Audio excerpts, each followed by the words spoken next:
Duke përjashtuar efektin e tyre, trendet të afatmesme të çmimeve mbeten në linjë me objektivin ton të inflacionit, si pasojë e ecurisë së qëndrueshme të kostove të punës, të marzheve të fitimit dhe të pritjeve për inflacionin. Sipas të dhënave të Instatit dhe projeksioneve tona, vëllimi i aktivitetit ekonomik në vend vlerësohet jetë rritur rreth nivelit 3.7% gjatë vitit të shkuar.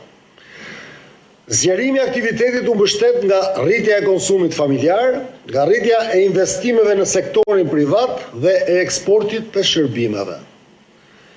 Nga ana tjetër, politika fiskale ka vijuar të shfaqë një natyrë konsoliduese, ndërsa eksporti i mallrave ka shënuar rënje. Ky profil kërkese ka nxitur zgjerimin e sektorëve të shërbimeve dhe të ndërtimit, ndërsa sektori i bujqësisë dhe ai i industrisë kanë vijuar të kurrën. Informacioni i tërthort i disponuar sugjeron për ritme dhe strukturë të ngjashme rritjeje edhe gjatë tremujorit të parë të këtij viti. Rritja e kërkesës për mallra e shërbime është pasqyruar edhe në tregun e punës. Punësimi në sektorin privat jo bujqësor u rrit me 5.6% gjatë vitit 2025, paga mesatare u rrit me 8.5%, ndërsa norma e papunësisë në fund të vitit qëndroi në nivel të ulët historik prej 8.3%.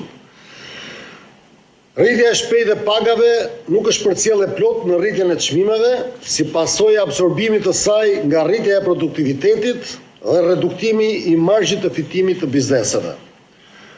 Megjithatë, kërkesa e lartë për punë nga bizneset dhe mungesa e ofertës vijojnë ta mbajnë tregun e punës nën tension.